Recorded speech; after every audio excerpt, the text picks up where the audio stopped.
Hello பிள்ளைகளா, welcome to my channel. நான் உங்கள் கௌரிமா. நம்ம இன்று ரெடி பண்ணி வச்சுருக்குது என்ன தெரியுங்களா?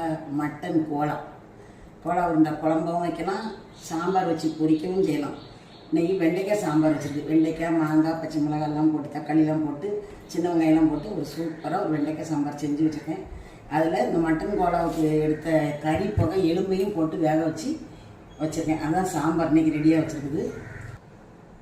போன வாரம் நம்ம சேனலில் பருப்பு உருண்டை குழம்பு வச்சுருந்தோம். அதில் நிறைய பேர் ரொம்ப சூப்பராக என்ன செய்யணும், எவ்வளோ நேரம் ஊற பண்ணணும் அப்படிலாம் திருப்பி அவங்களுக்கு இன்னும் ரொம்ப சூப்பராக இருந்ததுக்கான்னு சொல்லியிருந்தாங்க. ரொம்ப சந்தோஷம். அவங்க எல்லோரும் அதை நிறைய லைக் ஷேர்லாம் பண்ணியிருந்தீங்க, சப்ஸ்கிரைப்லாம் பண்ணியிருந்தீங்க. ரொம்ப நன்றி. இப்போ இன்றைக்கி நான் போனதுலேயே சொல்லியிருந்தேன். அதனால் படி இன்றைக்கி மட்டன் கோலா வைக்கணும். இந்த பாருங்கள், இது மட்டன், ஒன்லி பியூர் மட்டன். இதை கொத்து கடையில் சொல்லி கொடுத்தாவே கைமாக்குன்னு சொன்னாவே அவங்க அப்படியே பொடிசாக தூளாக வெட்டி கொடுத்துருவாங்க. தூளாக வெட்டி கொடுத்துருவாங்க. இந்த பார்த்தீங்கன்னா வெட்டி கொடுத்துருவாங்க. இதை மட்டன் கோலா உருண்டையை பொரிக்கிறதுக்கு நம்ம இப்போ செய்ய போகிறோம். இதே கோலா உருண்டையில் குழம்பு வைக்கலாம். இந்த இப்படி பொடிசாக வெட்டி தந்துடுவாங்க. ஓகேயா? அப்புறம் இதில் பொரியலில் வச்சுருக்கேன். பொரியலில் நம்ம தேவைக்கு தகுந்த மாதிரி இதை பவுட்ரு பண்ணி எடுத்து வச்சுக்கிடணும். இஞ்சியும் பூடையும் பேஸ்ட் பண்ணி வச்சுருக்கேன். அப்புறம் மல்லி இலையை இதையும் பொடிசாக வெட்டி வச்சுருக்கேன்.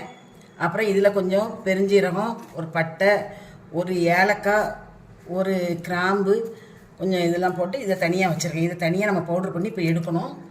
அப்புறம் இது நம்ம வீட்டில் விளைஞ்ச பச்சை மிளகாய். ஓகேயா?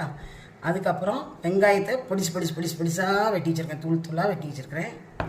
இதுக்கு இடையில் 2 முட்டை வச்சுருக்கேன்.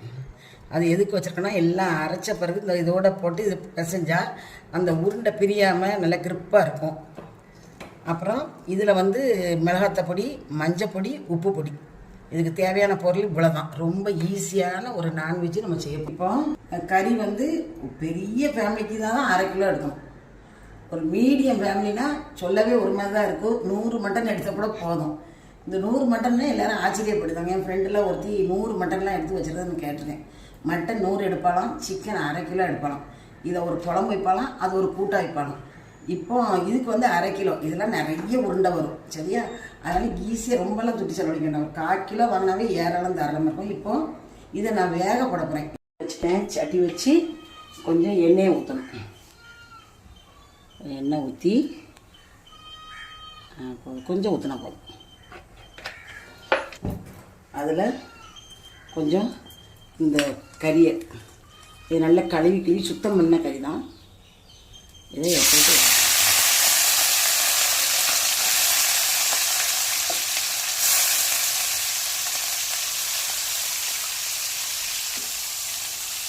இந்த இந்த பட்டை சோம்பு பொடி இதெல்லாம் பொடி பண்ணி வச்சுருக்கேன். அதை போட்டாச்சு. மஞ்சள் பொடி போட்டாச்சு, மிளகாத்த பொடி போட்டாச்சு, உப்பு பொடி போட்டாச்சு, எல்லாத்தையும் போட்டாச்சு. இதை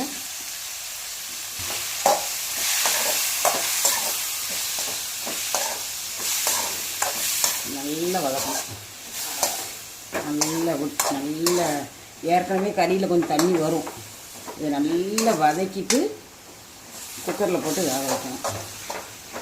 அப்புறம் இது வதக்கி எடுத்த பிறகு வெட்டி வச்ச வெங்காயம், மல்லி இலையெல்லாம் போட்டு நல்லா பிசைஞ்சு வச்சிடணும்.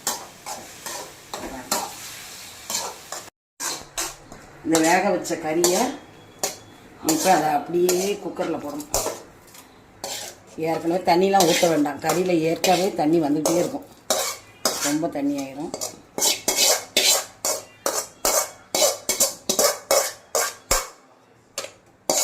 அவ்வளோதான். இப்போ அந்த இஞ்சி பூடு பேஸ்ட்டையும் அதில் ஊற்றிடுவோம்.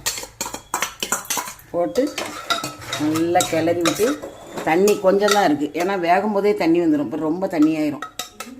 அதனால் இப்போ வச்சு வேக வச்சிடலாம். அவ்வளோதான். அதுக்கப்புறம் இப்போ அந்த கொத்துக்கறியை நல்லா வேக வச்சாச்சு. நல்லா வெந்துட்டு, எல்லாம் போட்டு அழகாக வெந்துட்டு, இப்படியே சாப்பிடலாம் போல தான் இருக்குது. டேஸ்ட்டாக இருக்குது. ஆனால் இப்போ இதை மிக்சியில் நல்லா அரைக்கணும். மையாக அரைச்ச பிறகு அப்புறம் பொரியில் பவுடர் எடுத்து வச்சுருக்கோம். அதை இதில் போட்டு, வெங்காயத்தை வெட்டி வச்சுருக்கோம், அதையும் இதில் போட்டு, மல்லி இலையும் போட்டு நல்லா பிசைஞ்சு உருட்டி வச்சிடணும்.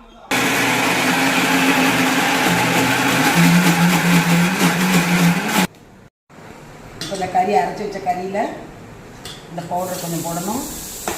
இந்த மல்லி இலையை பொடி பொடியாக வச்சுருக்கோமே அதை போடணும்.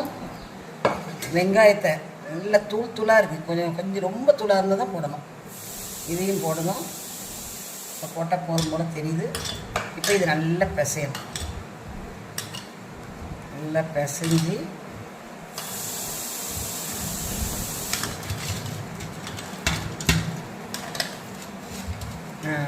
இதில் ஒரு முட்டையை உடைச்சி இதில் ஊற்றிடணும்.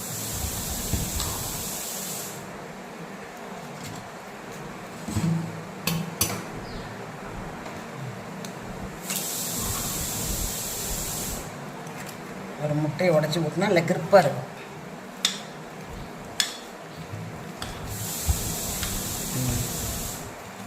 இதை அப்படியே பிசைஞ்சு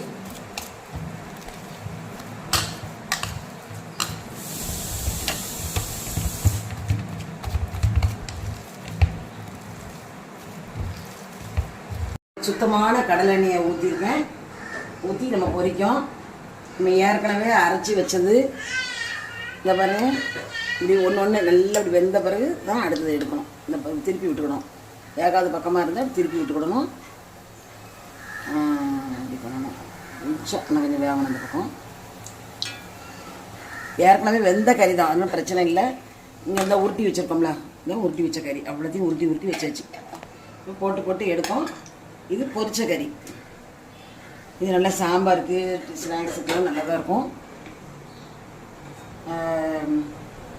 பார்த்திங்கன்னா நம்ம சாப்பிட்றதுக்கு ரெடி ஆகிடுவோம். நீங்கள் அவங்க அடுத்தாவது என்ன வேணும் அப்படிங்கிறது பார்த்துக்கோங்க. லைக் பண்ணுங்கள், ஷேர் பண்ணுங்கள், சப்ஸ்கிரைப் பண்ணுங்கள், கமெண்ட் பண்ணுங்கள். உங்களுடைய நல்ல ஆதரவுக்கு மிக்க நன்றி. வணக்கம்.